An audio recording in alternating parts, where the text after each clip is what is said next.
120 seconds.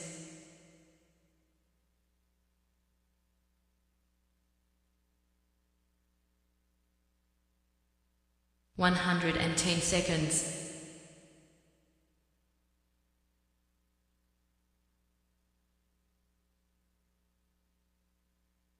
100 seconds.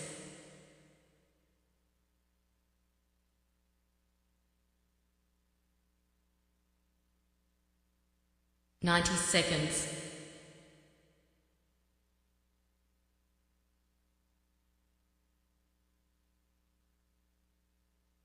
80 seconds.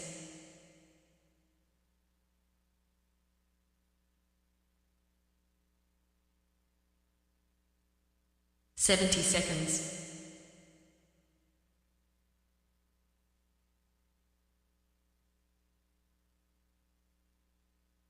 60 seconds.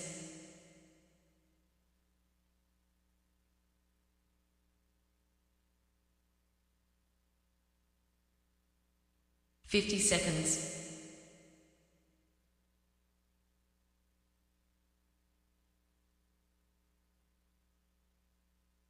40 seconds.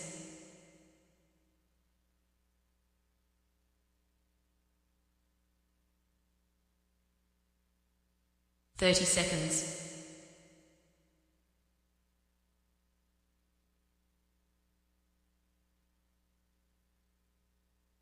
20 seconds.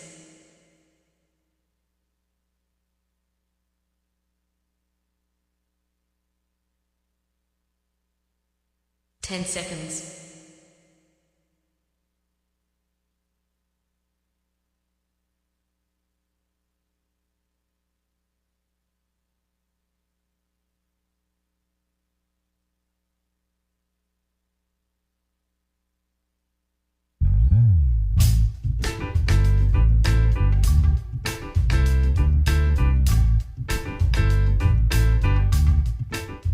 'My name's J.C. McCauley. I'm Nyesha McCauley, and you're watching AccessTV.org.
Little feedback there.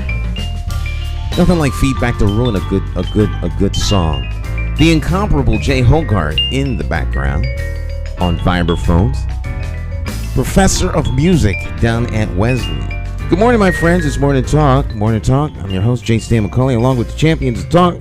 This morning's Talk champion in the house, Jonathan Small. How you doing there, Jonathan? Doing fine, Stan. It's a pleasure to be back here. Like I mentioned every single week, I always look forward to it. And hopefully, you had a very nice weekend or a nice week since the last time that I seen you. Good week, good weekend. A lot of things happened this weekend. Yeah. How was your weekend? The weekend was fine. I mean, obviously, it was a nice weekend overall. It's feeling like summertime.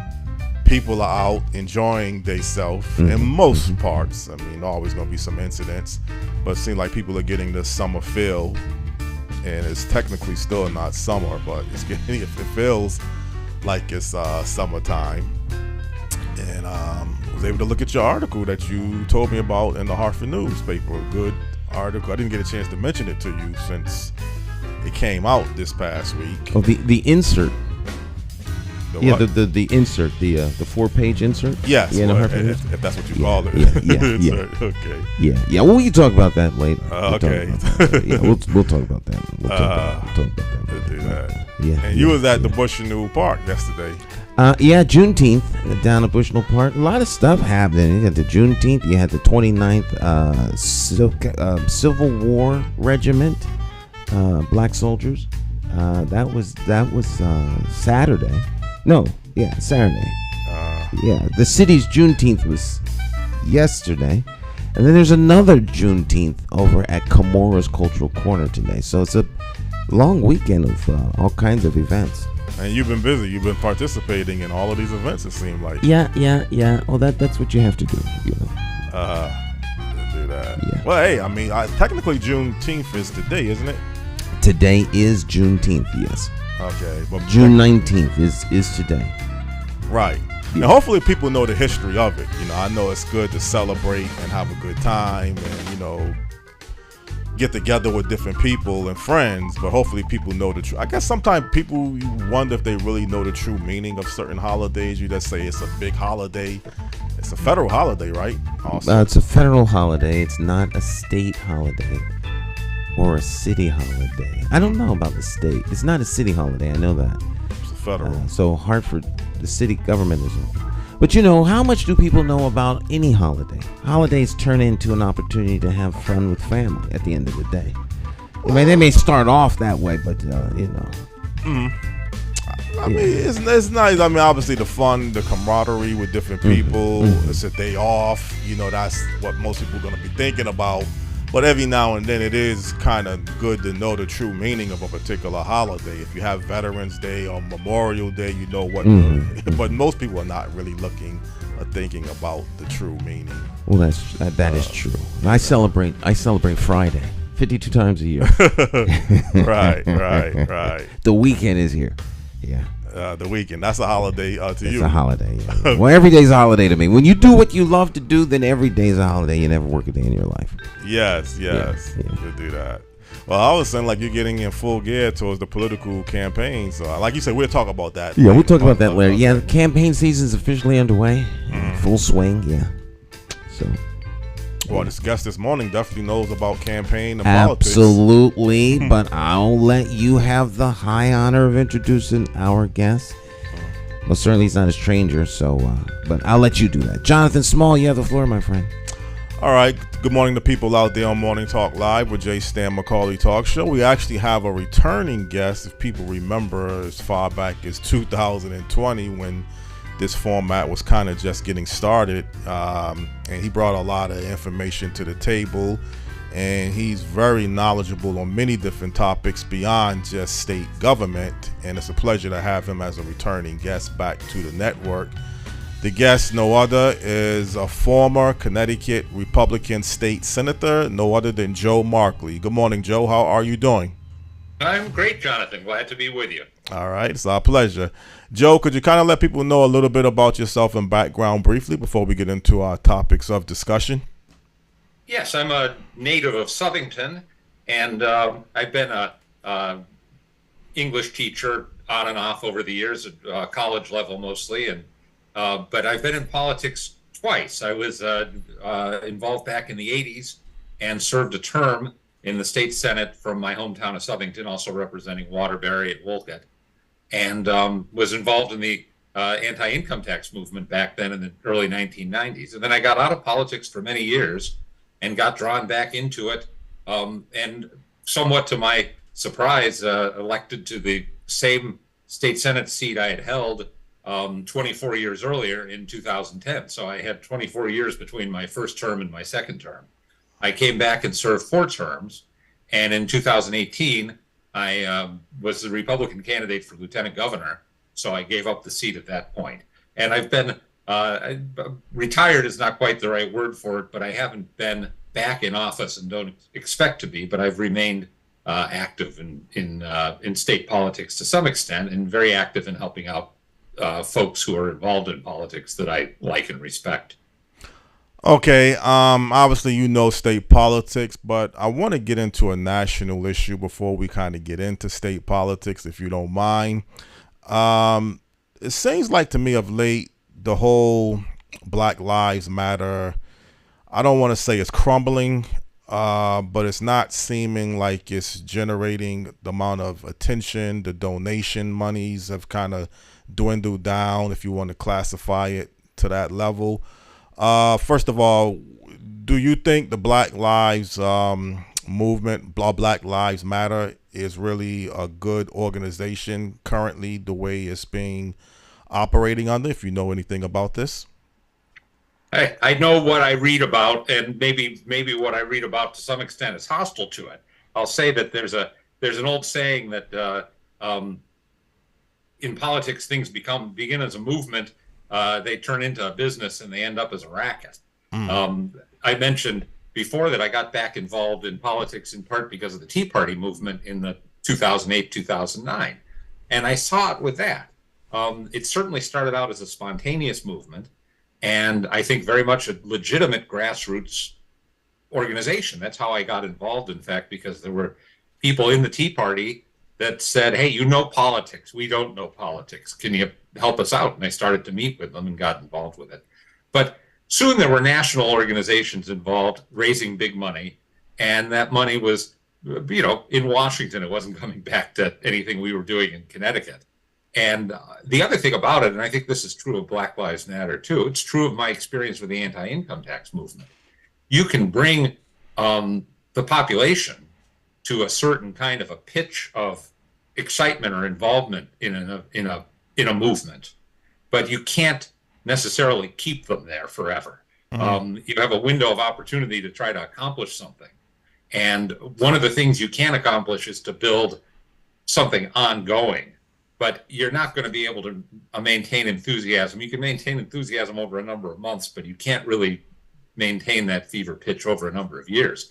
And I think that's happened to the Black Lives Matter movement, which isn't to say that it's over or that it was all for naught, but it has peaked. And what happens after this, I can't say.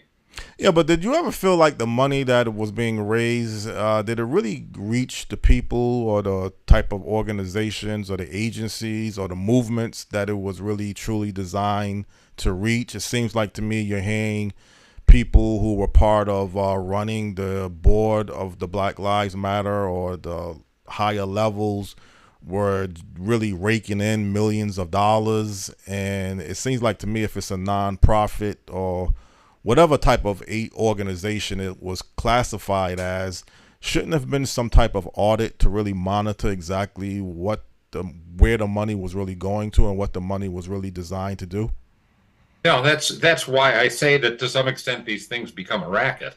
And people, it's human nature in any kind of a movement. First of all, there's people that get involved in something like this because they see an angle. Right, and they say, hey, there's something happening, and maybe I can get my share. Or there's people that get into it for good reasons, but when there's a lot of money flying around in any undertaking, there's a temptation, And sometimes, I think, people that start out as good people can fall to that temptation. I have no question that that has happened to some extent with Black Lives Matter. I think part of the problem too is there was probably more money coming in because of the corporate support for it. You know, it wasn't just a matter of people writing a check for $20. It was businesses that wanted to be on the right side of an issue that were willing to write checks for tens of thousands or even millions of dollars.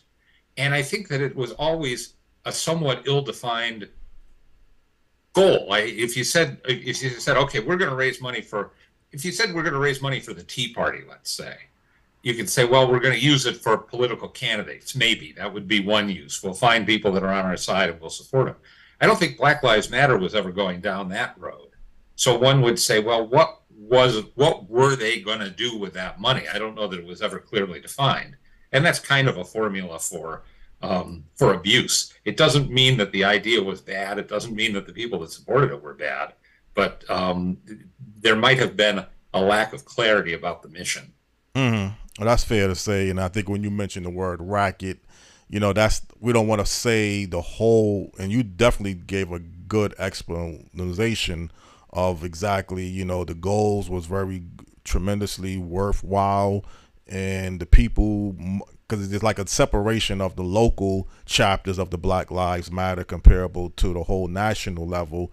And sometimes you don't want to mix all of the organizations locally connected with the nationally. So I think you gave a good explanation, and I appreciate your honesty and your assessment on this particular topic. Obviously, you know a lot of state level issues.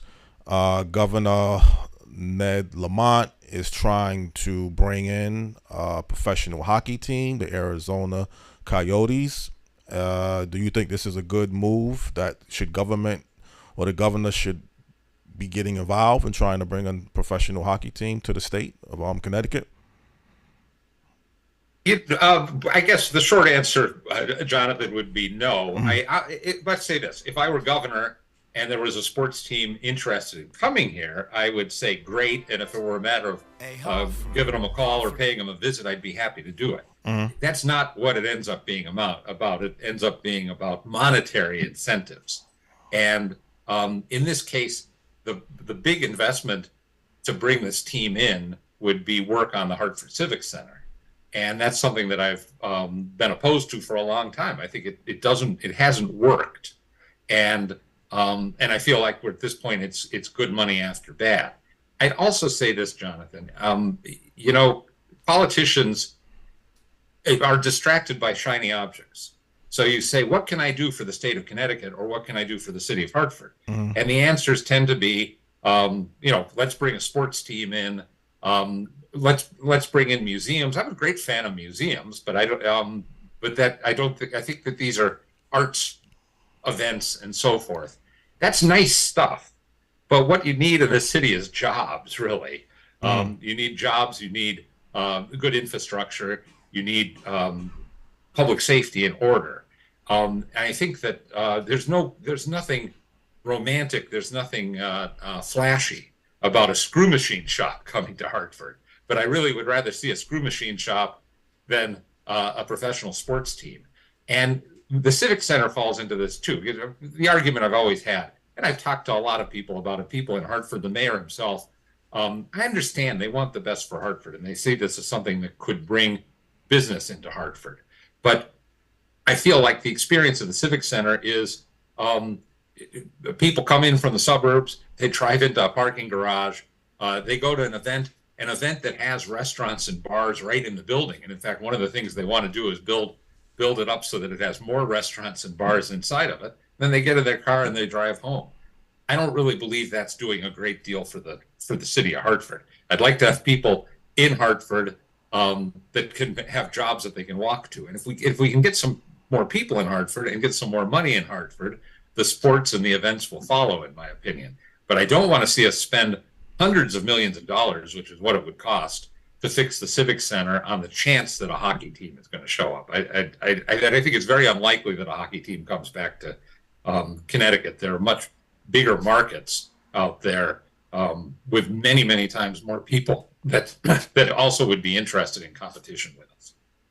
Well, Joe, first of all, what do you do with the XL Center? I mean, even if we're not trying to bring a professional hockey team to Hartford, don't you still feel the XL Center, we need to make a decision on what you do with it? Should it be renovated?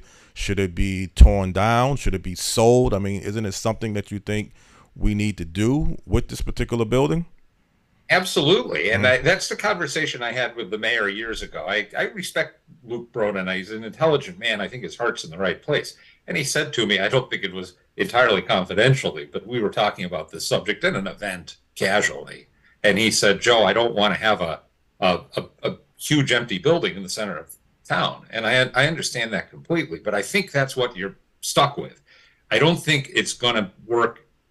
It's only the only side of it now that really works as a sports thing is having UConn games there. And that's kind of like we're doing the games there because we got the building, not the other way around. Mm-hmm.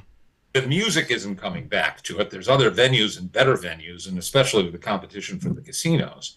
I think at a certain point you got to say this hasn't worked, and it is in fact a big dead space in the middle of Hartford, and it's a dead space and a kind of a barrier. And I think you got to say let's knock it down. Let's turn it over to a private developer and see if they can get some mixed use development there.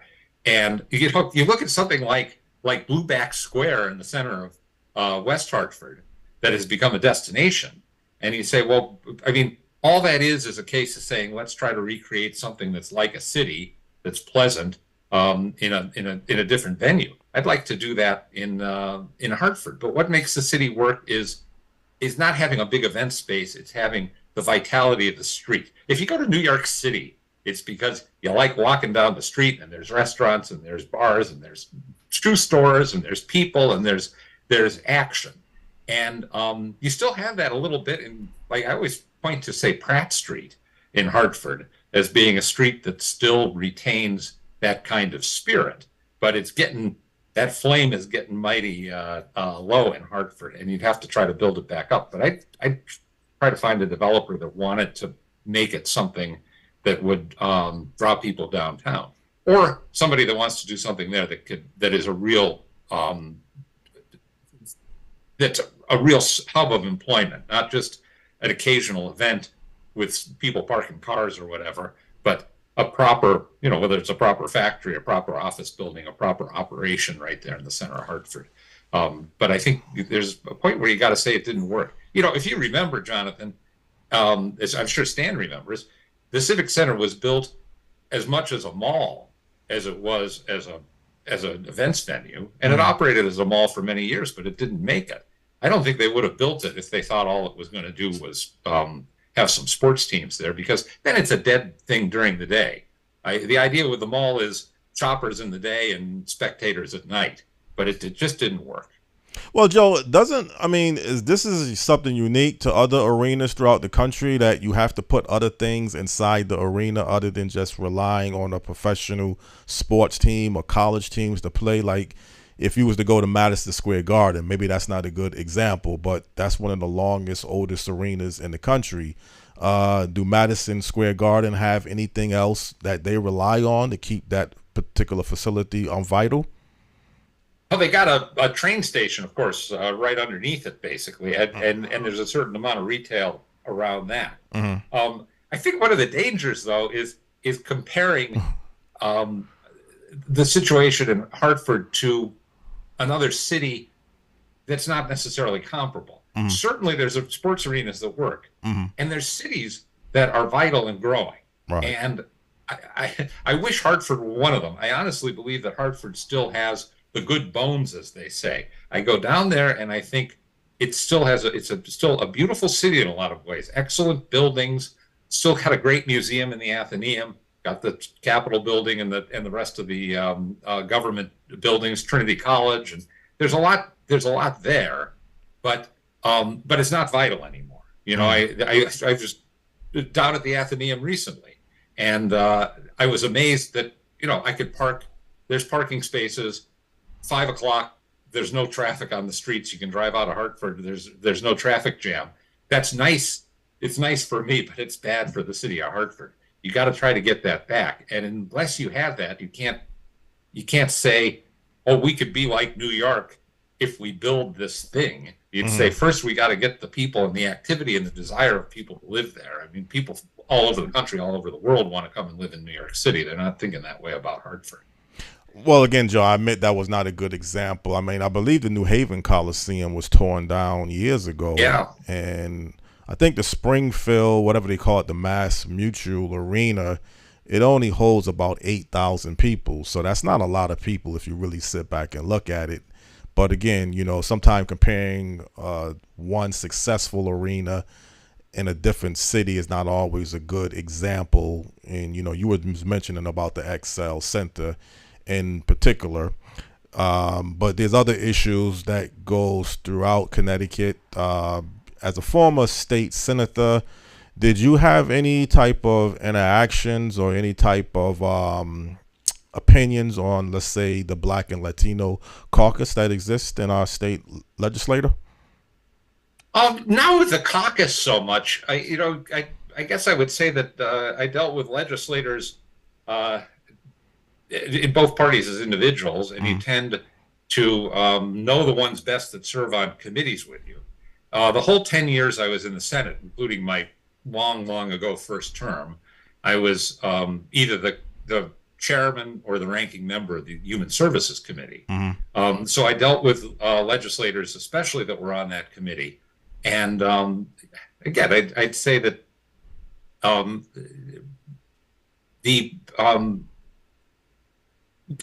people are people in the end.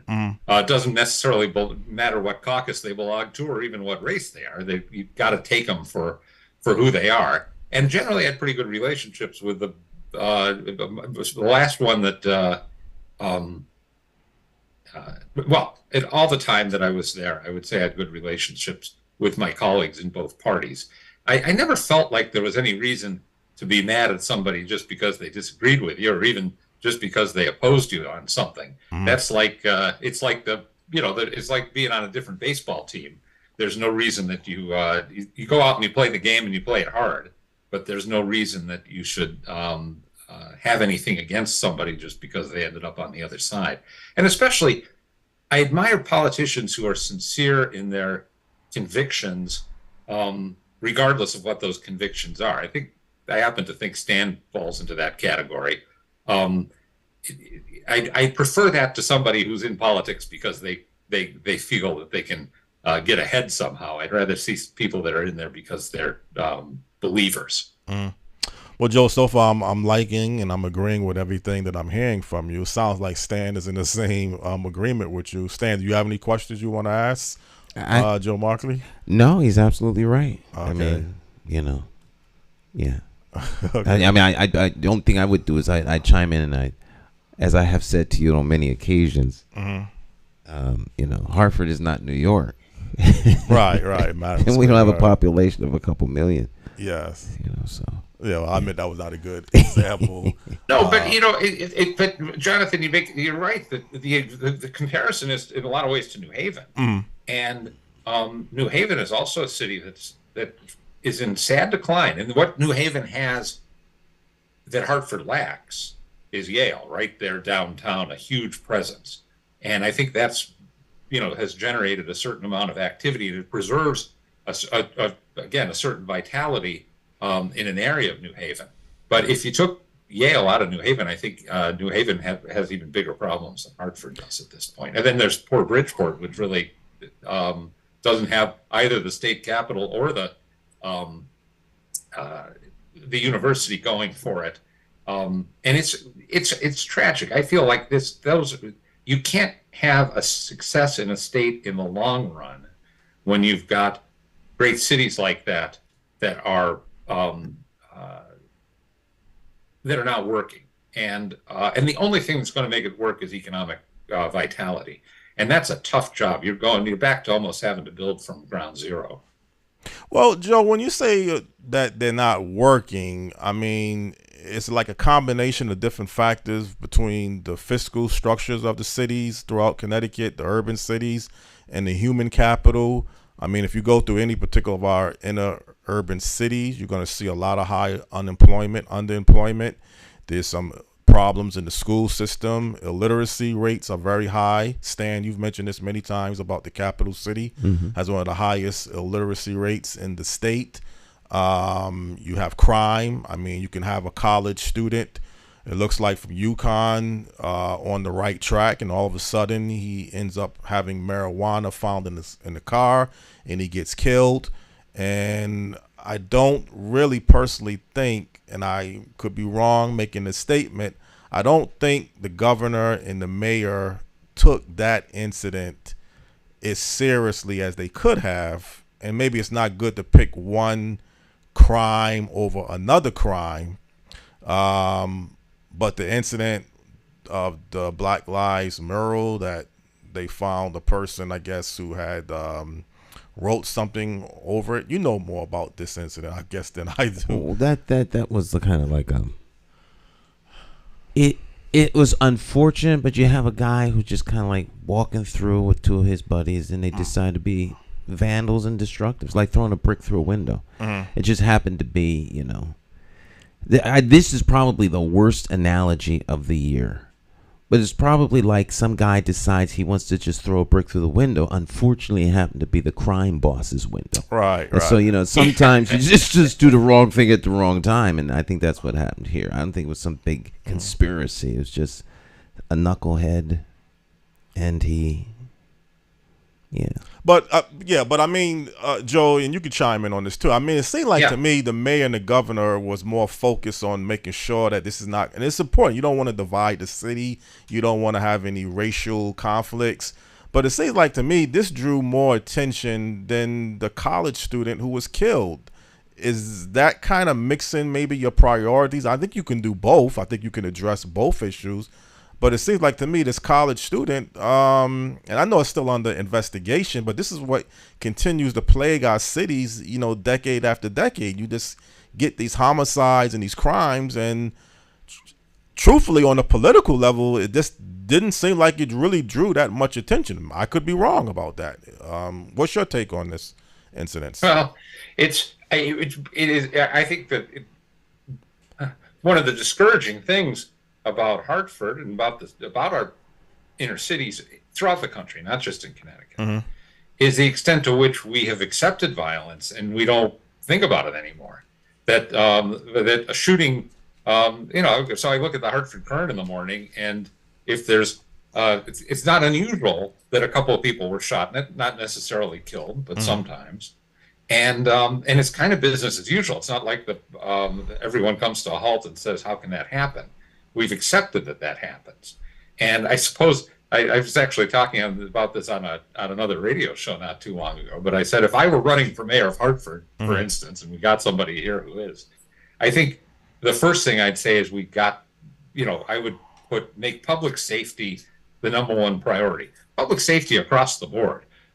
It's not, whether it's white on black, black on white, black on black, Asians, whoever it is, we got to have people feel secure.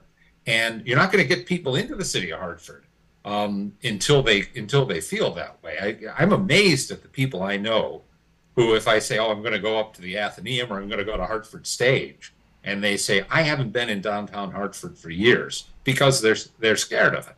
I think it's unreasonable. I don't think downtown Hartford is anything like that bad. I'm sure there's some neighborhoods that you might be well advised to be careful in at certain times of day, but to go downtown in Hartford, to me, has not ever been a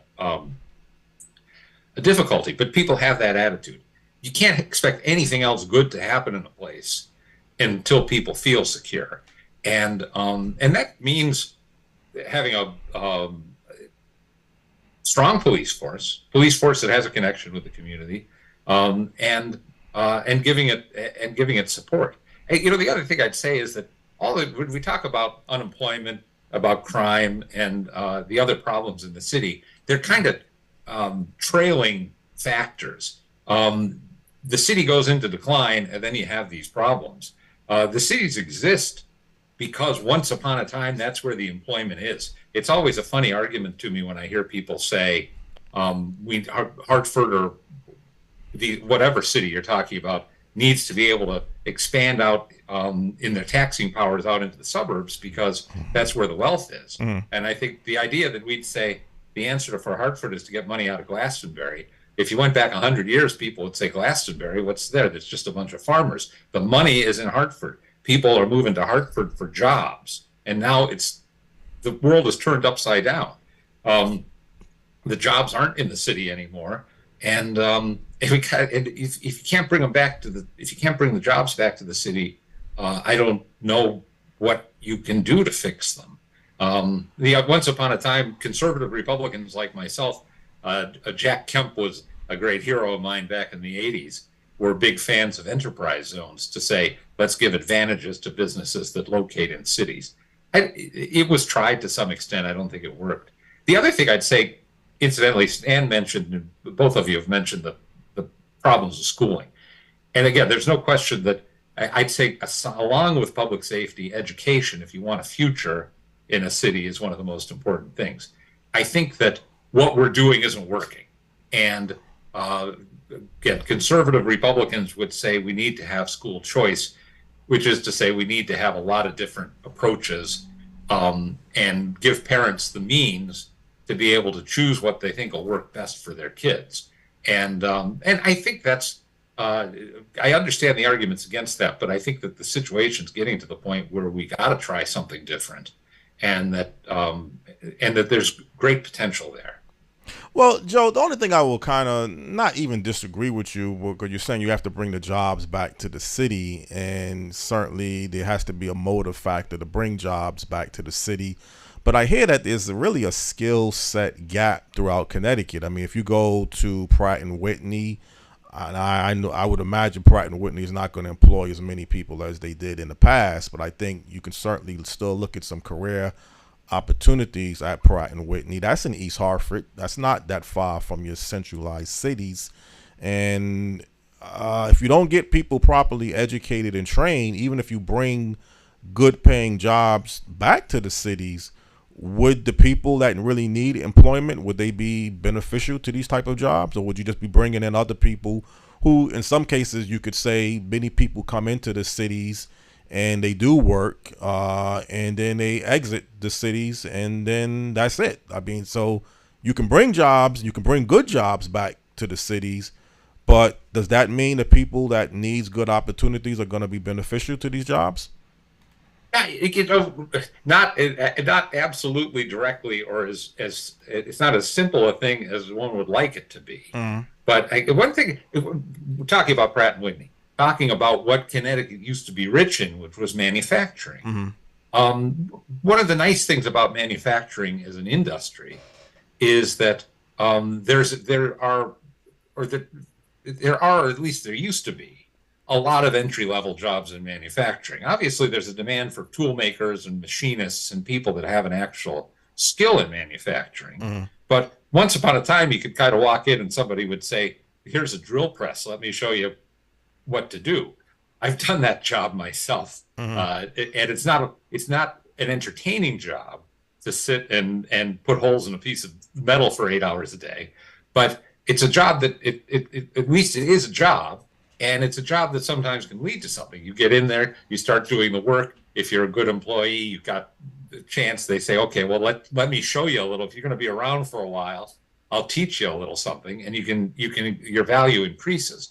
The other thing I'd say is just the fact of having employed people starts to spin off other jobs. So then you got the lunchroom, or you got the shoe store, or whatever, because there's people walking around in the neighborhood that have some money in their pocket. And that's what built Hartford up in the first place, and that's why the Bushnell Auditorium is there, because you'd say, hey, we got a city, we got a lot of people with money. Let's put in some entertainment venues. Let's build a movie theater. Let's build a supermarket. It didn't take the government to do it. When there's a profit incentive, people will find it themselves. But you got to have some economic vitality. How to bring back manufacturing to Hartford at this point, it would be tough. But that would be, if I were Governor Lamont, or if I were the mayor of Hartford, I would be much more interested in trying to find that kind of thing than in bringing a hockey team. Well, again, Stan, you're running for mayor. Is that a good blueprint, in your opinion, how to bring back a city, get a certain level of jobs and make sure people are educated and trained and deal with the human side of people? Is this a good mechanism towards developing a city, towards what you would like for it to be? Yeah. I mean, if you don't make the city a place where people can get employment, government, there are many who believe that government creates jobs. That is not the case unless you're working for the government. For the government, right. The private sector is where jobs come from, and you have to create an opportunity and an atmosphere within the city of Hartford that says to companies, I want to move my company there, or I'm going to take a chance at moving my company there. But if, majority of your people can't read or are illiterate, it's just, depending upon the data you look at, it's either 41% or as high as 61% of the adults in Hartford are functionally illiterate, which means they, for all practical purposes, can't read an ATM machine. Right. So if you can put your company anywhere in the world, and you can nowadays, what separates Hartford from everywhere else? So I think that there are misplaced priorities. I think there are.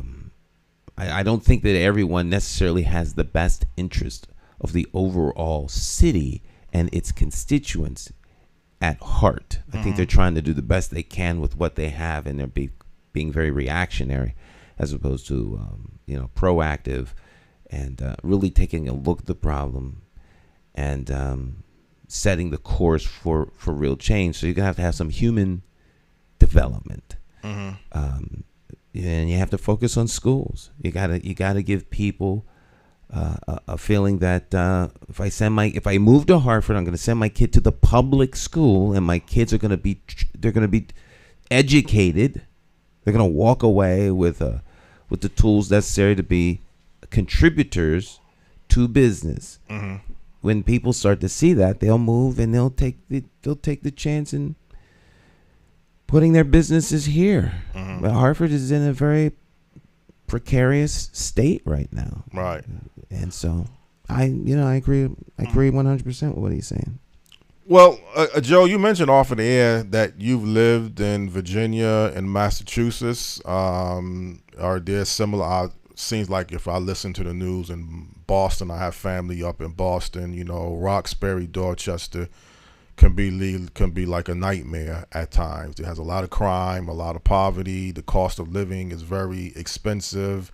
Unemployment is real high. Is it not? Do you see a lot of differences between, let's say, Virginia, Connecticut overall, and then Massachusetts and Connecticut?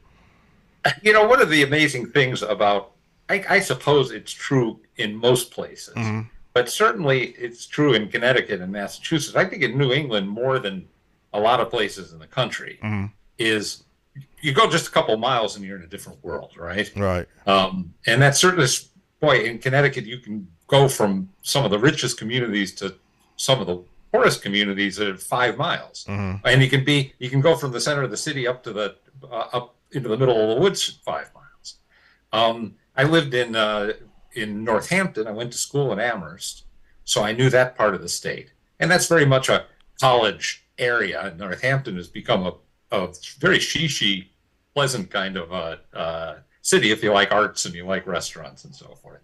My wife is just retired as a professor up at Williams College, which is all the way up in the northwest corner of the state. Really couldn't be more different than Dorchester. So it all depends. The problem is the places that were working. Just what I said. Once upon a time, Hartford was 100 years ago, 110 years ago. Hartford was maybe the richest city per capita in America. So our problem has been these places that were doing well have gradually gone downhill. I think if I were the governor of Connecticut, which is that's the part of state government, the state level of government, I think the best way to help the cities is to make the state as strong as possible. And when we talk about Pratt & Whitney, for instance, the amount of, the jobs have been it's kind of leaking away from Pratt & Whitney as they move their operations into other parts of the country. Part of the reason is because the taxes are high on corporations in Connecticut. I would want to try to make the state of Connecticut as attractive to business as possible. And that, I believe, that would then benefit all the towns in the state, not just the Hartford, but Southington as well. Southington used to have a big Pratt & Whitney plant too. And when I was a kid, just about everybody's father in Southington worked for Pratt & Whitney. That's long gone. But Southington has managed to kind of transition into a bedroom community and held on. But we need those jobs back. Virginia, different. I lived in Northern Virginia. It's a big growth area. And really, back to Stan's earlier point, it's a growth area because the government is the employer down there, and the federal government's a big employer. So there's a lot of people with good jobs and with money down in Northern Virginia. Yes, that's true. But if you really break down Virginia and you talking about, let's say we're talking about the cities, and if you go to Richmond, Virginia, you're going to see very similar problems with high unemployment, poverty. You go to Norfolk, Virginia. They have a unique city to somewhat degree, Virginia Beach. And I guess the Navy plays a tremendous role. We've had one of the economic development directors from Virginia Beach on this program in the past. Is it somewhat that the cities are just not designed structurally in many levels to really be competitive? I mean, you just can't, in my opinion, and you mentioned it earlier, with public safety. There was an individual in the capital city, Hartford, this past week. He was killed by a hit-and-run driver. I mean, you mentioned that you have people that will tell you they're not going to come into the city, and this is the part that they're telling you that they're not going to come into. Sounds like a very safe part of the city, but if you have a breakdown of public safety and people hearing about reckless drivers, and it can happen anywhere. Don't get me wrong, but we've talked, Stan. The chance of you being hit in Hartford and other cities too can be very high at times just by a hit and run driver. It's just a neglect or lawlessness that you mentioned last week. And I don't know if fiscal government can really solve these problems alone. You got to get some help, I think, along the way. State legislators can play a role, definitely city council people, mayors, grassroots organizations. I think we all have to feel like we're in this together. And when I listen even to you with other media outlets, and you seem like you're real balanced, Joe, it's always, the right is against the left is against the right, the Democrats, you control the cities, you have destroyed the cities. Republicans, you have a conservative measure that we don't agree with. It seems like it's a complete breakdown when you get into the big political parties too, Joe. Is this any truth that you have experienced when you was a state legislator? Well, you said a mouthful there. I know, I did, yes. Hey, let me, let's see, where should I go with this? Well, I do think that the Republican Party, the people in the cities have to decide that they're fed up with it. We're not going to stand for this anymore. We want an orderly world. Mm-hmm. I know what I wanted to talk about, though. You're talking about problems and how do you fix disorder.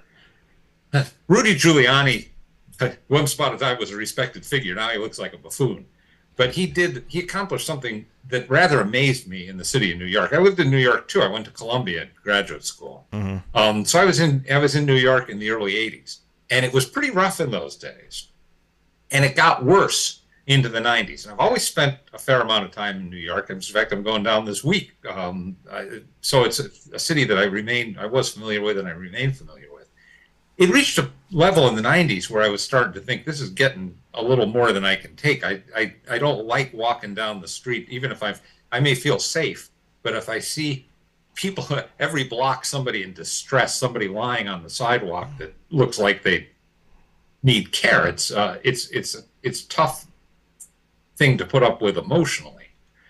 Giuliani came in as mayor and started, it was broken windows policing, as they call it, which is to say we gotta start cracking down on just little unruliness. And if we can get things to feel like there's some kind of order, it'll grow from that. And by golly, he really transformed the city of New York. I wouldn't have believed that it could be done, but the difference from the early 90s into the early years of the 2000s was a considerable difference in the city of New York. It's going in the other direction because there's been a different philosophy. And I've reached the point, it's funny, the last time I was down there, I thought, I don't know if I ever want to go on a subway. I don't want to take my wife on the subway in New York because there's too many people that are clearly troubled and out of control. And I got no control over this situation myself. You need to create public order on that level. But if you do it, good things will happen. And I think that absolutely the majority of the people in any city want to have their sidewalks be safe places, clean places, and orderly places. If you can start to move it in that direction, and that should be a nonpartisan priority, in my opinion. It's not. I can't imagine the party that's in favor of urban disorder. I don't think anyone in the legislature, I don't think anyone in the city government wants that. But you have to actually say, okay, if we're going to have order, there are rules that we have to enforce, and we have to give the police the power to enforce them. So that's just to take one section of your statement, Jonathan. Well, that's a total agreement. Obviously, if everybody feels you need law and order, I don't think anybody would have a problem with law and order. I think maybe who wants to be in control, who wants to make the decisions, how we go about it, might seem to be the bigger problem than just saying we need law and order. You know, some people are in favor of more police. Some people feel, community or police measures would be better. Some people, the Democrats will tell you we have to spend more money. I know fiscally you feel government needs to have less money being spent. It's just I think it's the approach, how we go about trying to resolve a problem more than saying the problem needs to be resolved. I don't think there's no disagreement. The problem needs to be resolved and everybody would feel much better. The problem is the approach, how we go about getting the problems resolved seems to be the division when you get into our state with the state legislative. And truthfully, it's always been said that Connecticut is a blue Democratic state, that the Republicans, and I wanted to ask you about this too. Yeah. Why is the Republicans can't seem to make a dent, particularly in our cities, number one, in your opinion? Well, Connecticut is a blue state, but probably not as blue as it appears. And one piece of evidence I'd give for that is that until this last election, the Republicans either have won the gubernatorial race or come extremely close every time since 1986. So you had Rowland elected governor 3 times. You had Jody Rell. You had Tom Foley lose twice, close elections. But when I was on the ticket with Bob Stefanowski, it was a close election. So the Republican Party isn't dead that way. And we had reached the point in the state Senate where we were in a tie, had 18 state senators, Republican, 18 Democrats. I think that we've gotten kicked in the teeth the last few elections, and I'm feeling like the trajectory is in the wrong direction. Now, you talk about the cities, and I will tell you that within the Republican Party, there's much weeping and wailing about what are we going to do about the cities. And I think that this last time around, Bob Stefanowski made an extraordinary effort to be present in the cities. Linda McMahon had done it 10 years ago. Didn't work. And in my opinion, the reason is that you can't do it in a single election cycle. You can't even do it over a period of a few years. You got to rebuild a Republican Party in these cities. And again, it's like bringing jobs back to the cities. It's not a project that you're going to say, it's in 2 years, in 5 years, we fix the problem. This is like planting a tree so that your grandchildren can enjoy it. But the very fact that you've got an open mayoral seat this fall, and the Republican Party is no factor in that. And it was true in New Haven too. It's past the point where anyone even thinks gee, I could be the Republican candidate for mayor. They'd say, I'd just as soon run as an independent as run as a Republican. You got to start by building it up piece by piece and say, okay, if we're getting, I think Stefanowski and I got 13% of the vote in New Haven. We're not going to get 40%, but I think it's possible to say, let's try to build up to 16%, 18%, and have something of a party. And if you could do that in Connecticut, the Republicans at the state level would be much more competitive, because at the moment you start out, hundreds of thousands of votes behind, basically, because there's a kind of a built-in loss in the city, and there's no easy way to address that. But you've got to stand for something in order for people to want to join your cause. And I think that's one way in which I'd say I'm more conservative than most of the people in my own party. And I think it's important for us to have a clear notion. And part of that notion is what Stan said before, which is government doesn't create jobs. Government doesn't necessarily have the answer to questions. Government has to undertake policies that allow the answers to emerge. We became a great manufacturing state not because there was a government policy to that end 150 years ago or 100 years ago, but because people looked at Connecticut and said, there's opportunity there, let me go there and build something. And we've got to get back to that way of thinking. And of course, the people have to be part of the solution, even when you're saying getting involved with state government and city government. And that still seems to be a big challenge, is how do you get people to really buy into the political system and the political structure? You have to be educated about the whole political system. You have to know what the purpose is.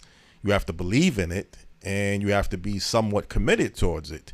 And if you look at the dwindling numbers of how people can win, particularly mayoral elections, with so much of a low registered voter population base voting, I still don't think that sounds good. I think it's effective. You could obviously get the person elected, but when you have, let's say, a 60,000 registered voter base and maybe 10,000 out of 60,000 registered voters, maybe you want to respond to this, Stan. Yeah. Isn't it still some imbalance to that picture, even though the person can become elected mayor, that people just don't vote, that's registered to vote? Well, I think the biggest takeaway from that is the fact that they're disengaged. Mm-hmm. So they're not just disengaged from voting, they're disengaged. They're disengaged from the process. The government works because the people work it. It's not the party's government. It's the people's government.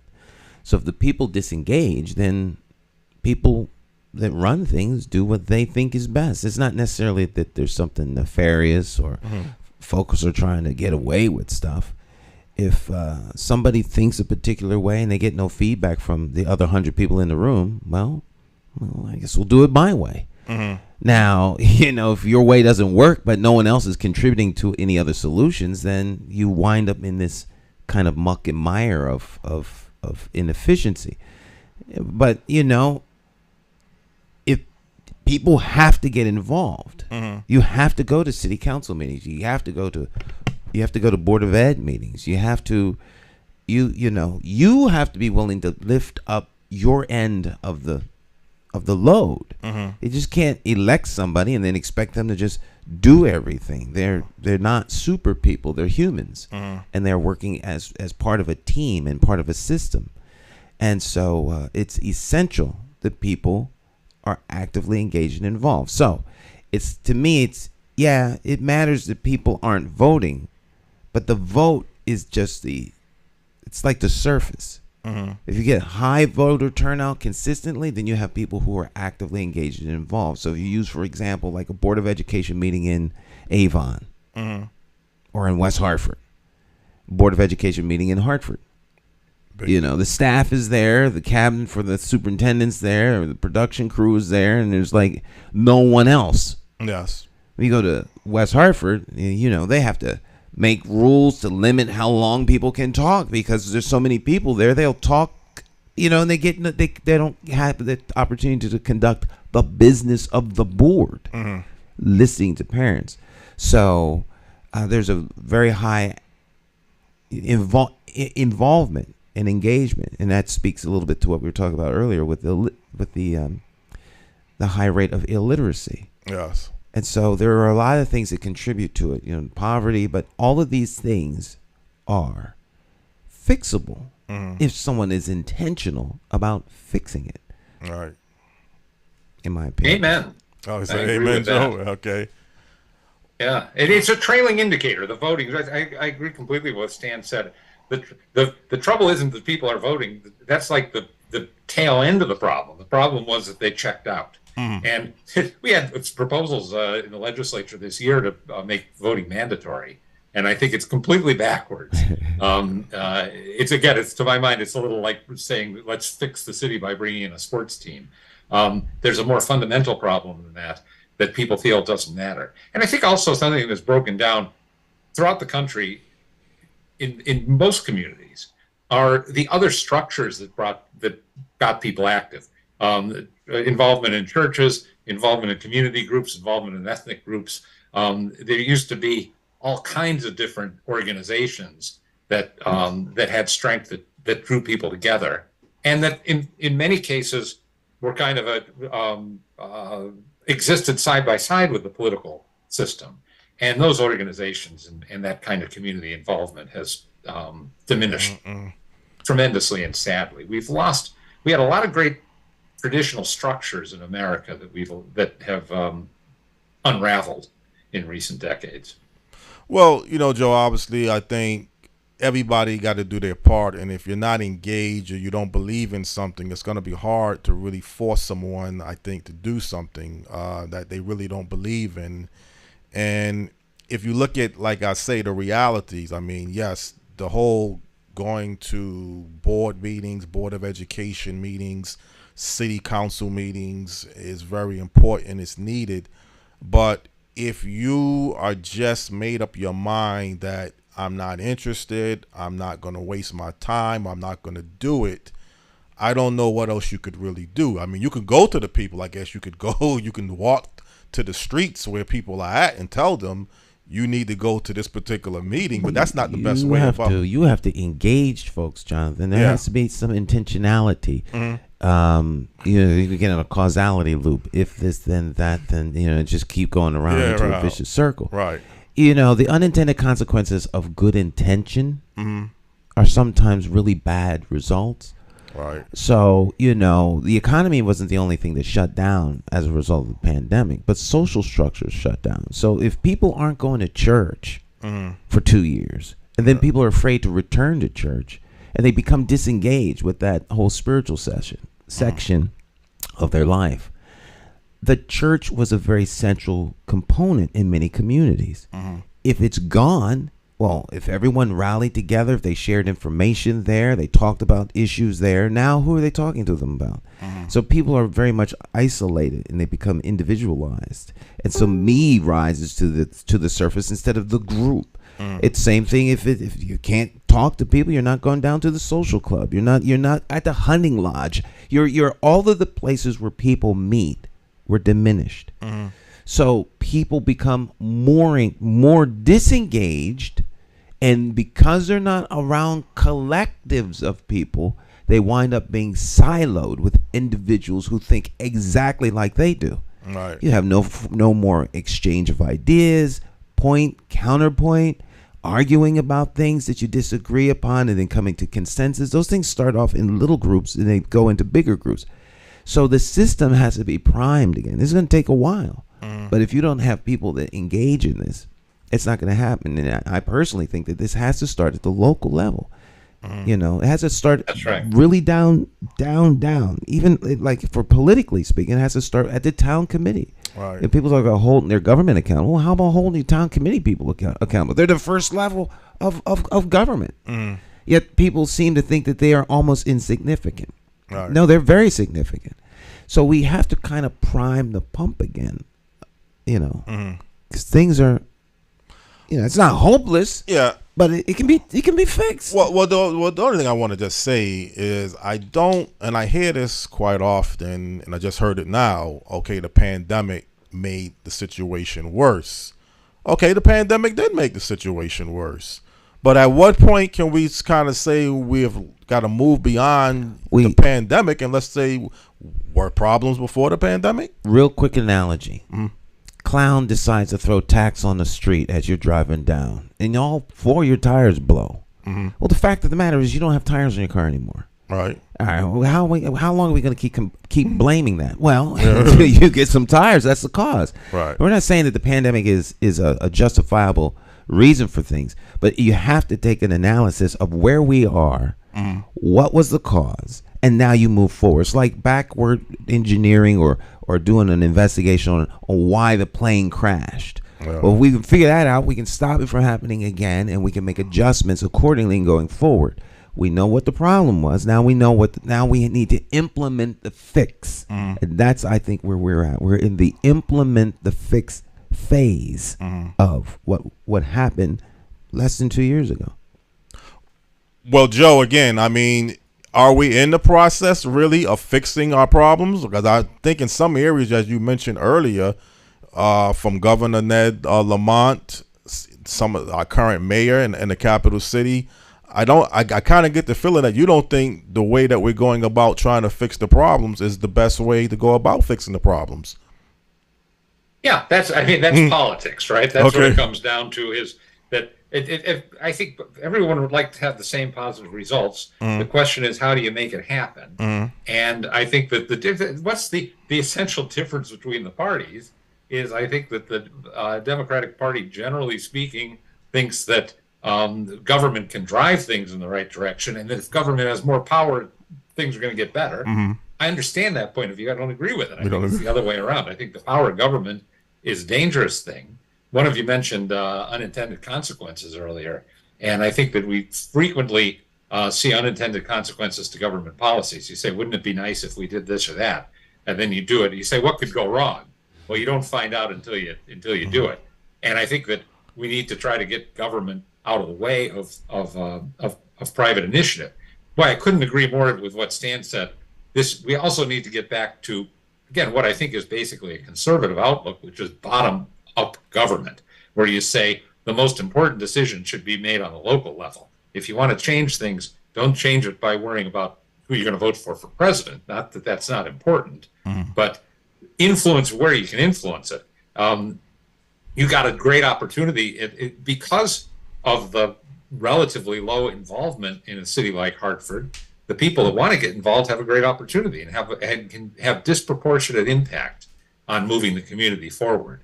But they've got to realize that they've got that power. They've got it locally, and they've got to be inspired. And I honestly hope Stan can be a part of that, of convincing people that their political involvement is worthwhile, and that it can be a positive thing. It can even be, I can say personally, it can even be an enjoyable thing. Sometimes I feel like the Republican Party for me was, instead of the Elks Lodge or the, whatever, the bowling league. But it's where I had friends. It's where I had involvement and activity and interest. And I hope other people can see that, and especially in a city like Hartford that needs it, and hop into it. Well, Joe, it's a pleasure having you on this particular morning, and let's try to leave it on a somewhat of a uplifting, positive message. And I think you just ended it to some degree on a positive message. And I always like to listen to you on other radio shows, and you bring a lot of good information, and you brought a lot of good information this morning to the show. And briefly, if there's any last words you want to leave the audience, feel free to do so.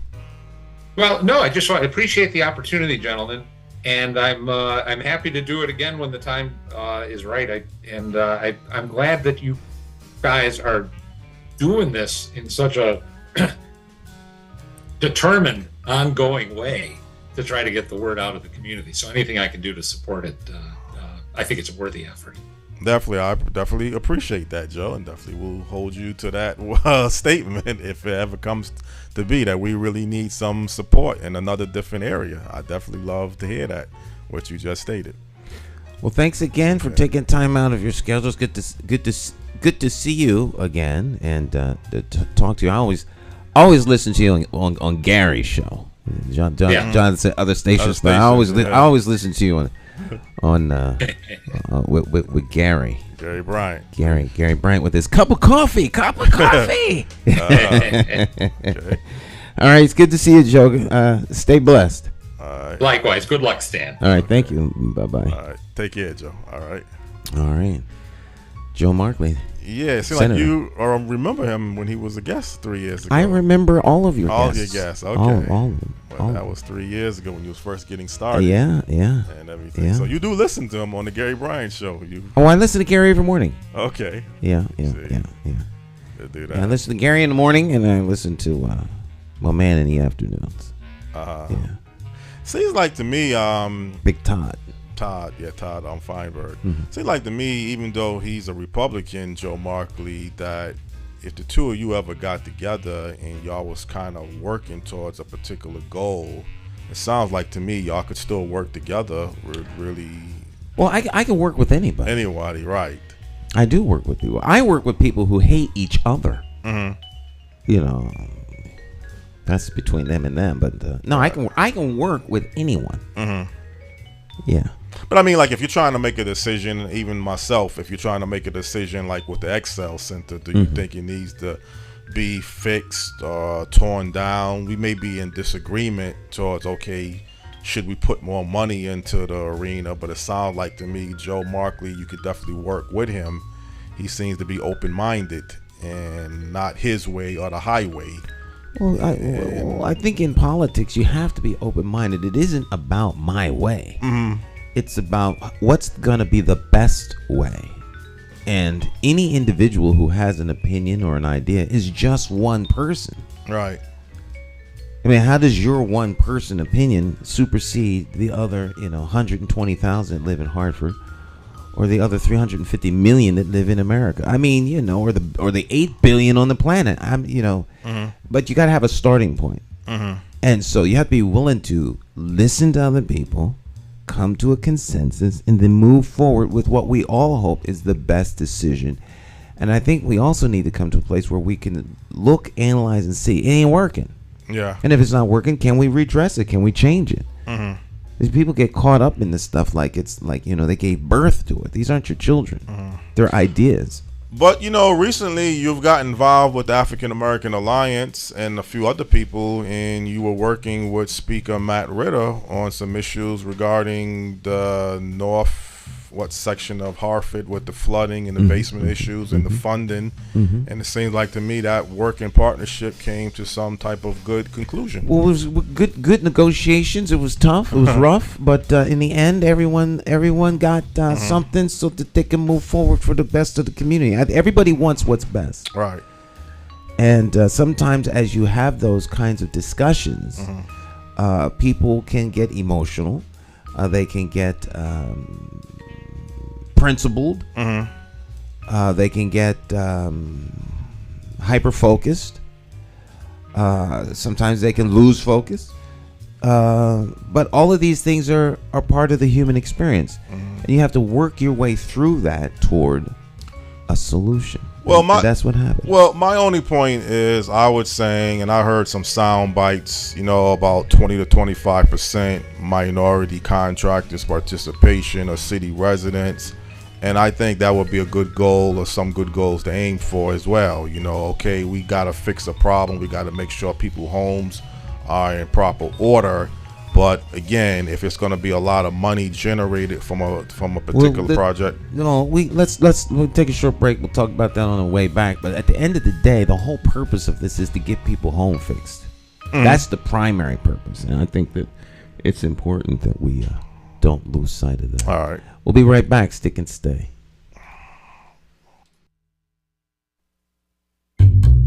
How do you define evil? Is evil the pedophile school administrator, or taxation without representation? Is it the gatekeeping community leaders who sell out the very people they were elected to fight for?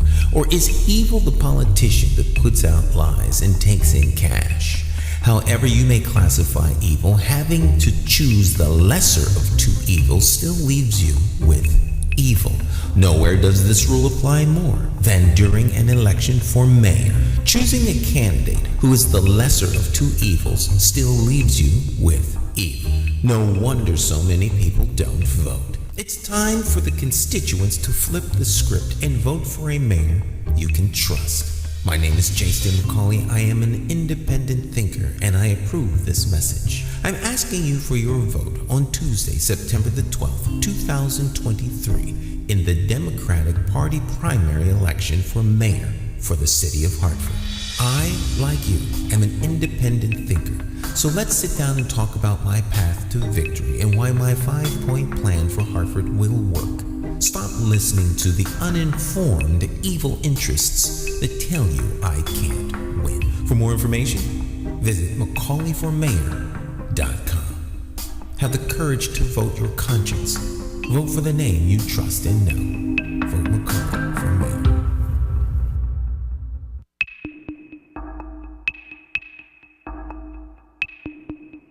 Every bad political decision is made by a politician elected to office.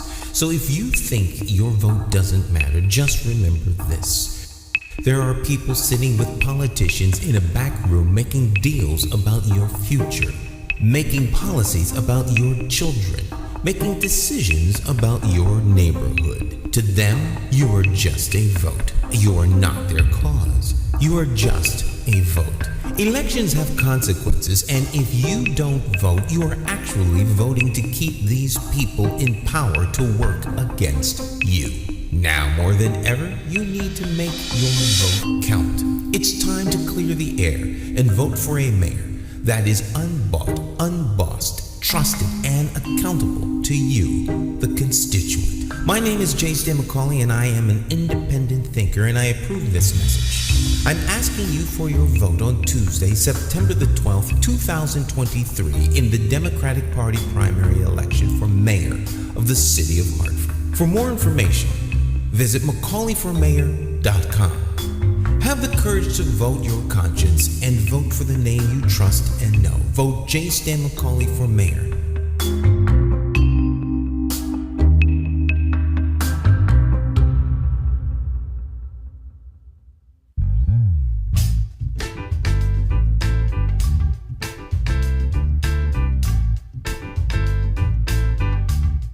Hi, My name's Jason McCauley. I'm Nyesha McCauley, and you're watching AccessTV.org.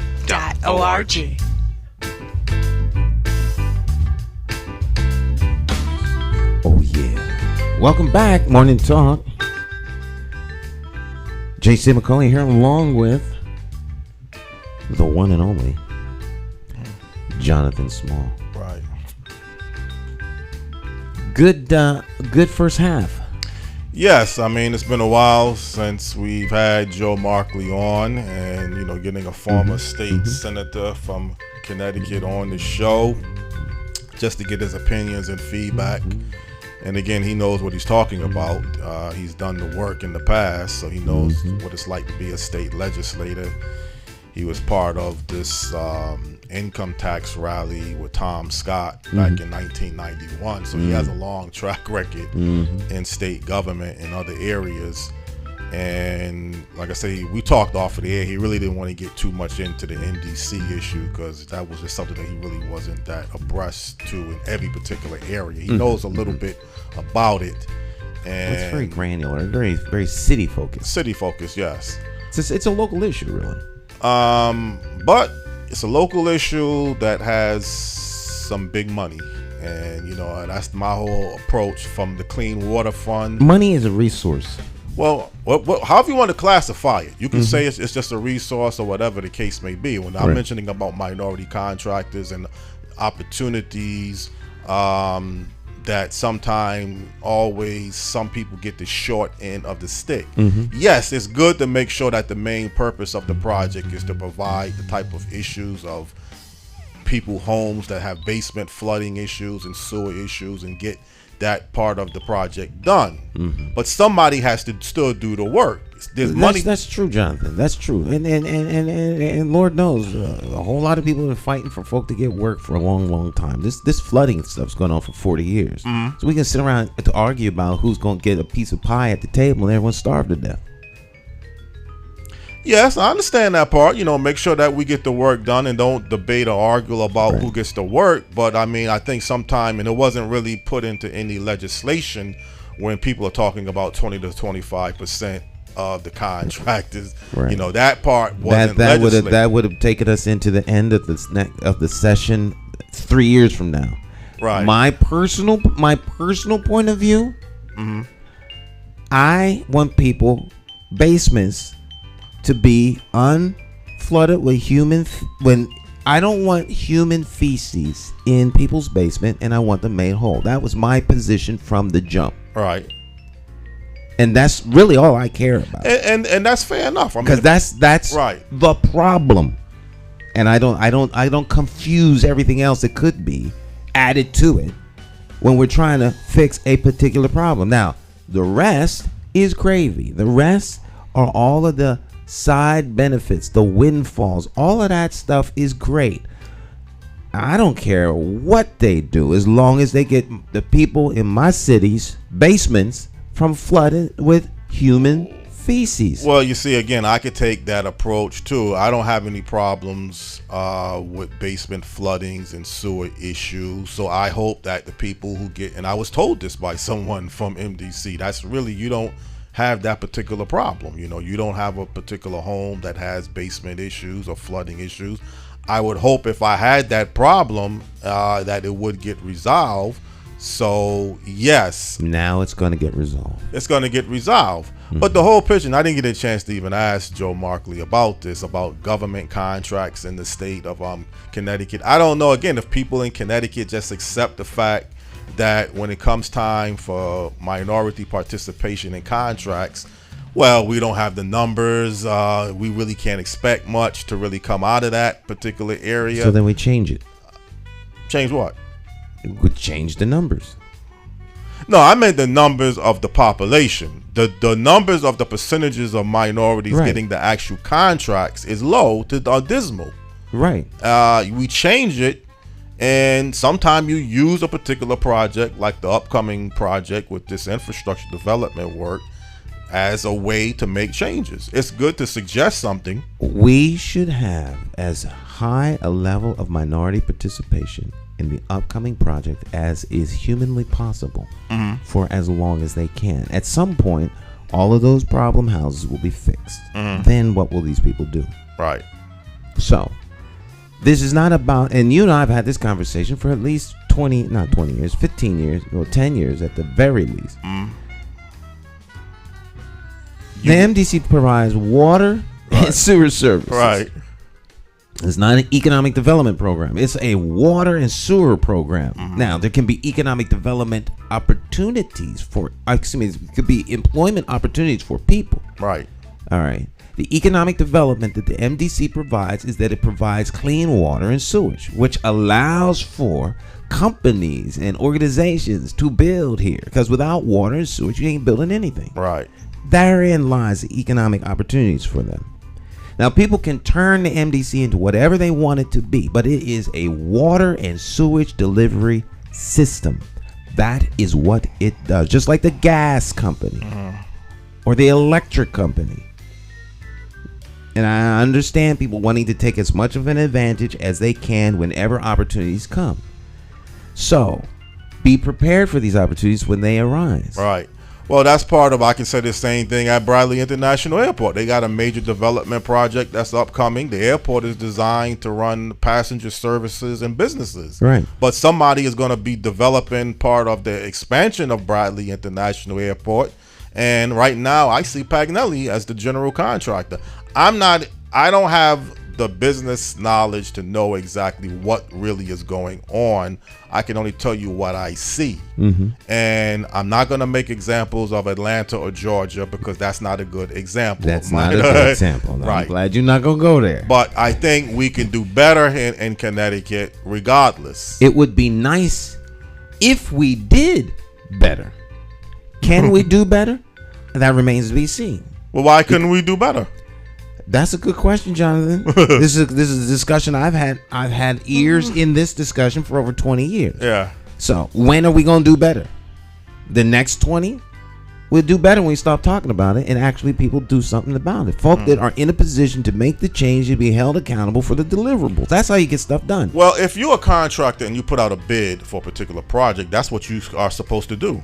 If Right. you're seeking a job and you fill out the application If process Pagnelli doesn't get it, who will? as a general contractor, I don't know who else. I don't know anybody. He seems to be a big general contractor. He is a big general contractor, but he ain't the only one. He's not the only one. So if he gets it, someone else ain't. My point is, so Collier gets it, or someone else gets it, Yeah. or some other big national conglomerate. Right. Whatever happens, someone's going to be on the outside looking in. Exactly. That's true. Not just black folk, Asians, Lithuanians, Bosnians, Jamaicans. All right, people from Trinidad. Only one person gonna walk away with contract. Right. So if you want to compete for contracts to put airports down, then you need to have airport kind of legacy. Well, the general contract, again, I'm not a general contractor. The opportunities, could arise when you're developing expansions of a particular airport. Right. And everyday business. I mean, general, Right. So what airports? We have one airport here. We have another airport. We got an airport down here in the Meadows. That airport could be lengthened, the runway, 400 feet. You'd be able to put all kinds of things in there. So there might be an opportunity to do some serious construction down at the airport here in Hartford, Brainerd Airport. So if I was in the airport construction, airport kind of business doing contracts, I would be looking at what is the potential that might actually stay an airport, and how can my company benefit from that opportunity growth? Where else is there an airport? There may be an airport in any number of cities across America. Which ones of them are due for some sort of construction in the next maybe 10 to 15 years? And I'd be shooting for those things, because they have the contract. They have the discussion when you hear that they're looking for the contractors. You are like 8 years too late. And so it becomes a discussion about what could be, should be, would be, here, this, that, the third. And it's always for naught, because at the end of the day, nothing's going to change. Because you come to the discussion after all the deals have been cut and made. But you probably were never involved, even if you're saying down the road 5 to 10 years. You have to insert yourself. I do freelance video. And I have clients who come to me. But if they come to me, they're not coming to somebody else. Right now, I'm referring one person that I know who's very, very good, I'm not going to say their name, to my clients when my clients come to me and ask me about stuff, and right now I'm offline. So I refer to them. Now, once I refer my business to that client and he does a good job, the chances are they're going to stay with him. Then I'll have to fight to get my clients back. And the only way I'm going to get them back is if he somehow fails to deliver. Right. Because they're going to be satisfied with his work. So they're going to call him again. That's how that works, Jonathan. Yeah. They're like, I can't wait for people to come to me. They don't know what I do. Well, I have to seek out. That's the responsibility of contractors. Now, once they start doing that and they find that there is discrimination, they find that they're being muscled out, now we have an issue that we can attack. And who say that wasn't? But who say that wasn't the case in the past with contractors? That can be the case, but that's not what I'm hearing. If you can show me where you're being muscled out or discriminated against, those are actionable things that we can actually do something about. So the previous clean water project of MDC with the clean water project, when minority contractors were protesting in front of the MDC headquarters. You had Rufus Wells. I was out there protesting. Okay, they weren't muscled out. That you didn't feel like they were being squeezed out or left out. I don't know if there was any percentage of minority contractors through legislation put on the paper. They weren't getting their fair share of the work because there were plenty of qualified individuals. They just weren't getting their fair share of the work. All right. That was years ago. Yeah, but that could have a long, you don't want to go back in the past. Right, but that has long-term effects that are being realized now, but we cannot go back in time. So where are we going to go from here forward? You were talking earlier about blaming stuff on the pandemic, which There's still people walking around town with masks on while they driving their cars. That's how fresh the pandemic is. Now, so if we're gonna dispense with the pandemic, then we should also dispense with discussions of stuff that happened 10 years ago. Well, I will tell you, some of this work is going to be 10 and 15 years. See, again, I'm being played this game. Okay, well, don't go back to the past. If you don't come to the table correctly with the proper preparation, or what you just stated, you're coming now where the work is about to get started, that you're coming into the game late. Right, and that is specifically referring to the work at the airport. Oh, okay. So not the difference between MDC work and the airport MDC work right now has mechanisms in it to make sure that stuff is going according to plan. When stuff doesn't go according to plan, then you act on it. Right. You cannot act on a thing that has yet to be done. Right. And project its failure before it starts. If you know it's going to fail before you start, then you take care of it before it starts. Right.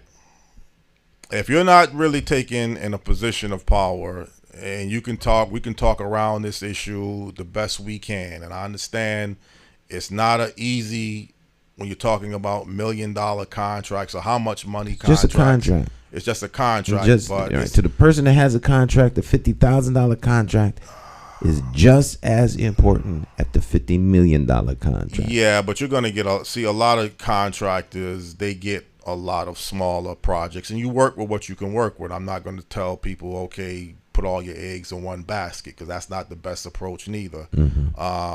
But again, examples of political leadership saying we really want to have minority contractors participation. We really want to have city residents. You mentioned the airport here in Hartford in the North Meadows, how that could be an economic opportunity. Everything got to be coming together, though, for that to happen. That's a given, Jonathan. So, and I'm not going to say you're trying to convince me to accept something I don't believe in. No, I'm not trying to convince you. Because that's not going to wash. But I will listen and respectfully listen to what you have to say, because I definitely respect a lot of things. And most things that you say, you are correct on. How you feel about minority contractors here in Connecticut getting the short end of the stick going forward? Not to say that it has happened yet, but talking to key people involved in certain projects of already what I've heard, that we only going to go by the people that names are on the list. If minority contractors' names are not on the list, they're not going to be used on this project. So that means we have to do what we need to do to get them on the list. Right, exactly. Get their names on the list. This is not rocket science. But I don't like this constantly coming up with one reason why. Then there's another reason why. Remember, your conversations are apparently with someone who has an inside track on what they would like it to be. My conversations are with the people who actually gonna make it that way. All right. No disrespect to the person you're talking to. No one, including myself, no one, including me, is irreplaceable. Everybody that has a job, everyone that has a position can be replaced. All right. Period. So meaning what? I mean, after that somebody can be replaced or removed. Right. Okay, so they're not invincible. Go talk to Donald Trump. Right. You want to talk about invincible human beings in America that seem to be able to get away with whatever they want. Everyone has their limitations. There are rules. Right. Let's see how things work out. That's the best thing that we can do. Because so let's let the game begin.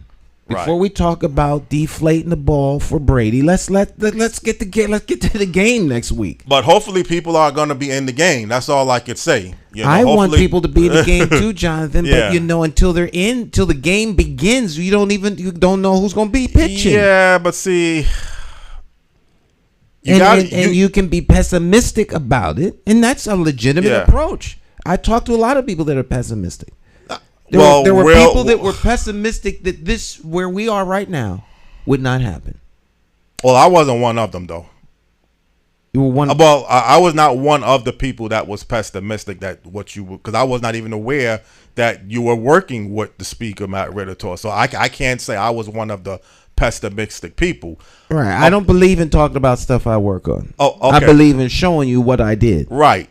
But involving the game of economics and business and real power, and if there's a game that's designed to have people on the outside looking in, that's not a game. That Jonathan. is not, to me, that's not always pessimistic. I think that's just being upfront and being real with what you see. So if we're going to have an upfront, real conversation dealing with the realities of what you refer to as the game, if the fight is fixed and you're putting your money on the wrong boxer, it would be great if the boxing commission would step in and play the rules by the game. But it is clear that the game has been tainted. The commission is involved. The betting people are involved.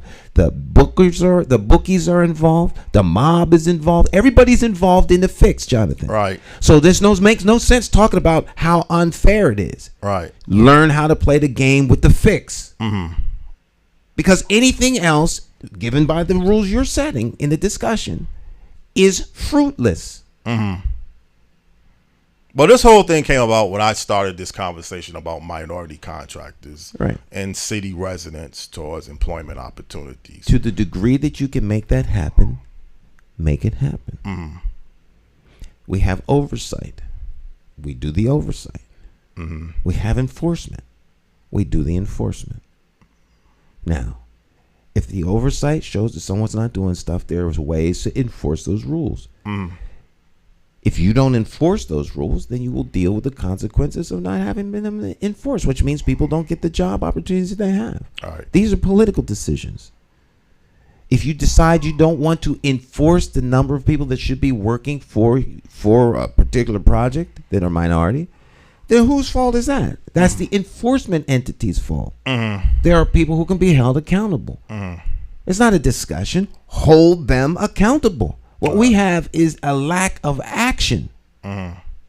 There's no one executing, making sure that the things that should be done are done. And if you don't hold people accountable, they are not going to deliver. And accountability means consequence. We have a city who runs, and there are no consequences when people do things that they shouldn't be doing. So you can't expect stuff to be done right. If you've got a department that's supposed to be doing inspections on restaurants and hair salons and barber salons, and they don't do them, then what do you want? Yeah, I just heard recently the inspections staff in Hartford is understaffed. They don't even have enough. Right? How's it understaffed? That's an unacceptable. You don't buy that? I did no. And I want to hear how you can't find people. It's an absurd notion. And I say that with the full realization that may be me one day having to make those decisions as to how come you can't find the people. Find them. There's a solution to that. There's a solution to that. It's ridiculous. Well, it's one thing, saying, we having problems finding people. It's another thing to find a way to get to find the people that you're having a trouble finding. I think that's what you're kind of saying. There's no denial that there's understaffed in certain inspection departments. As the chief elected official, it is not my job to micromanage. I will go out and find people. And if I have to find people and hire them, then whoever's working for me that does that job can start looking for another job. If I ever have to do your job, then I don't need you. That's an old adage I've had for ask anyone that's ever worked for me, to things as simple as answering the door or picking up the phone. If I have to answer the phone, whoever's responsible for doing it is fired, period. That's why you're here. The phone rings 4 times. Pray to God that I'm not near the phone. Because after the 5th time, it goes to voicemail. I don't want the phone going to voicemail when we have staff that can answer the phone. Put them on hold and then answer the phone. We're not having this discussion again. So Let me answer the phone one more time, and you can find somewhere else to work. This is real simple. People have to give you, if you understand, and that's not being mean. It's setting the level of expectation that you want from the staff. And it's not just office staff. It goes all the way to department heads down the chain. But if people aren't held accountable for the deliverables, then all you get are excuses for why not. But you know what? That could be almost a mechanism of life, about things that's being allowed to happen. And whether it's gun violence or illiteracy rates, I mean, okay, something is not working why people can't read or write, a 61%. So now we get into, okay, is it the school system's fault? Is the parents' fault? See, this is, again, debating how, but you want to get the problem resolved. That's right. I don't care whose fault it is. I want it fixed. Right. I'm not here to, I don't do the blame game. Right. I see the problem. Get it fixed. Right. Get it fixed. Right. Now we understand why it happened. Don't let it happen again. Mm-hmm. You get one shot at repentance. That's why you're being paid. That's why certain jobs and certain positions is designed for certain people. That's why city council, you don't have the temperament, as you had stated, not even what I'm saying, because you will run into this for years. We got to deal with it on this level. We got to fix this first before we can get this fixed, and all of these issues. And some people are good temperamental people that can talk about things and debate things and work and be patient. And there's other people who want to get the job resolved, who wants to get things done. So there's different avenues for different people. Mm-hmm.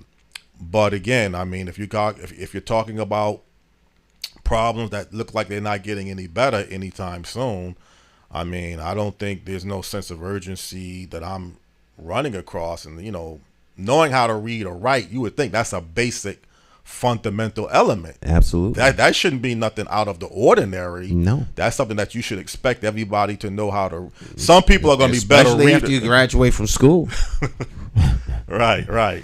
Now, some people are more better readers and writers than other people, but at least the basic fundamentals, as you can read, you know, an ATM card or ATM, as you stated. The ATM machine. If you can't read what's on the ATM screen, mm-hmm. and how to operate it, then that's the level of functional illiteracy that we have. That means you can't fill out a contract. You can't read a proposal. You can't really write a proposal. Mm-hmm. You can't have a reasonable, rational debate with someone about a policy because you can't read the policy yourself to see what the policy actually says. So I could tell you the policy says one thing, and then you may believe me, even though I'm not telling the truth, because you can't go and verify it. But so people are diminished. Yeah, but see, the thing about it is you have to just wonder, man, with expectations, is this really a big priority? See, that's another area. It isn't a priority, but it needs to be a priority. Right. In the McCauley administration, it will be an absolute priority. Yeah. Because really, you was one of the first persons that I had ever heard that mentioned about the high illiteracy rate in Hartford. I didn't monitor it to really know, okay, you know, you don't walk up to the average Joe on the street and say, well, do you know how to read or write? You just, maybe people have this assumption that everybody knows how to read or write, and that's just not the case. We have people that don't read or write well have coping mechanisms. They can get through life just fine. This isn't an issue of can they be successful. Mm-hmm. Excuse me, but you're absolutely diminished. But now, you know, talk about parent engagement. No parent is. First of all, a lot of parents are intimidated when they go to school anyway. Mm-hmm. All right. I'll trigger the wrong attitude out of school caused me to trigger. Yeah. I'll take my kids out of school before I'm right there on the spot. Mm. So most school people dealing with my kids understand that, and I've never ever had a problem in a school. However, a lot of parents are very intimidated when they go into the school because, you know, it's like when you go to the bank, you hope the bank gives you a loan. People just have this thing about the bank, you know. And so if you can't read and you're at the school, it's not a comfortable feeling. Right. To be trying to advocate for your kid and the teacher's acting. Well, did you read our policy? Well, here, tell me what, and the teacher can understand this. And so they make you feel diminished and small. So people just don't go. Yeah. Parents are disengaged. They don't question. If they had that power or the strength that they might get through something like Harvard Parent University to move beyond those types of things, then they would be empowered in their kids' education. So there are so many drawbacks that an individual has because they can't read or write. Very, very big problem. And that means your population is, for all intents and purposes, unemployable. Yeah. Well, unemployable is not a good feeling. I mean, if you find you have a population base that's unemployable, now there's many jobs you can get by, and it's hard to believe you could even get by to get a job without knowing how to read or write because of the process of what you have to fill out. Right. But there's certainly jobs you could do that you may not have to read daily. Right. There's probably a lot of jobs that you could get where that won't be a hindrance, but you can't get to the job. Like if you could get in the room, you'd be fine. Right. But you can't get through the door that's locked and through the guards that are guarding the door. And that's what reading is. It's like a guard. Yeah. And a locked door. If you can read, you can unlock the door and you gain access. And also, you have to have a valid address. It's very difficult to get a job without a valid address. Right. You need identification too. It's just. Well, that's a whole nother sector of our society. Reading doesn't stop you from having a valid address. No, it doesn't. But I'm saying you have to have a valid address too. If you find yourself not stable, you don't got no fixed address, it's hard to really get plugged in too. Because you can work under the table now. You don't have to have a job address. Well, we're talking about a very small and limited portion of our society. That's not a problem that's overarching that affects dominant. But and there may be a lot of people that are there that one may know, but that's not the normal. But I think if you have a high poverty stricken city, sometime even if you have a fixed address, how are people really living? What's really going on in some of these homes? I mean, it's not your job to micromanage, right. But still, it could be playing a role. Well, Jonathan, this is where things like churches come in. This is where things like mosques and synagogues come in, and social agencies, or I don't mean social agencies, like clubs and things like that. When you have associations with friends and family, they understand when you're having problems. But if all of those things get cut off, then where's your social circle? Where's your social safety net? As these institutions break down, there are people who feel the government should take over more of that burden. Then government stops being government. Yeah. And it becomes everything except government. But see, the problem is you're going to turn to whatever is available. When those avenues do break down, which they're constantly breaking down, you're going to find that the government is where you're going to turn to. And then people are finding out that government can't help them. The government is not a viable solution for them. That's what happens.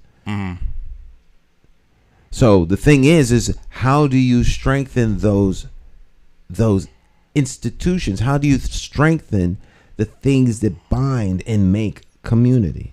And there are ways to do that. Well, you see, I heard rapper Ice-T made a statement, and I never thought about it. He said, anytime you say yes to something, it's like he's saying no to, if somebody asks you to do something, and if it's not a job, you now are going to be held accountable. Like he said that if somebody asks you for a ride to the airport, you have to now get up at a certain time. So if somebody came to you and said, okay, I need you to take me to the airport 2 days a week because the bus doesn't run on Saturdays and Sundays.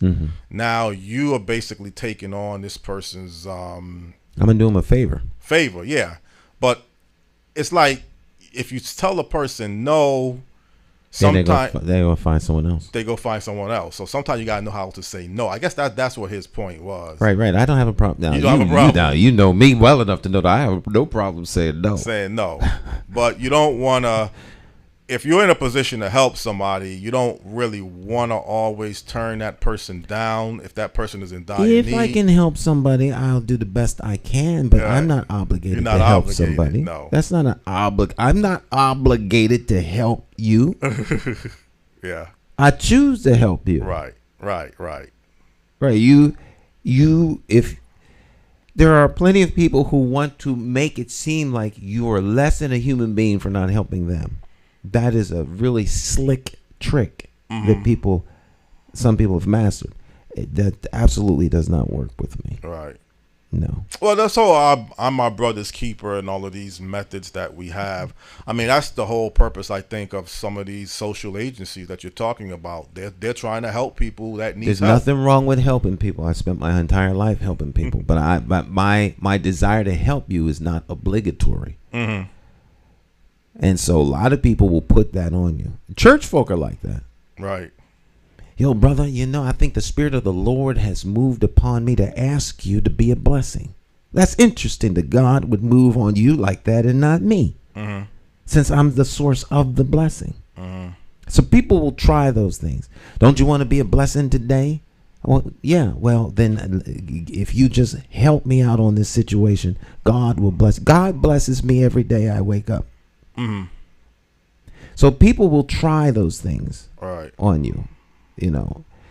Should you help people as best you can, but don't let them put you on a guilt trip because you are not in a position to do something because they think you are. Yeah. A lot of times people that'll help folk give their last, and the person that's receiving has no idea concept, and lots of times is totally ungrateful for the help that you just gave them. Well, again, just be careful when we're starting to saying why things are not getting done and why you're having all of these issues. I mean, it's, again, just somebody, I don't again know the circumstance. And it was a hit and run incident in Minneapolis. I mean, things can happen, obviously, but as you just mentioned, man, this public safety issue, and Joe Markley was mentioning, this is the third person in the city that's been killed by some type of hit and run driver within the last 3 to 4 months. Yeah, that's something that can actually be, that's just reckless lawlessness. It's not like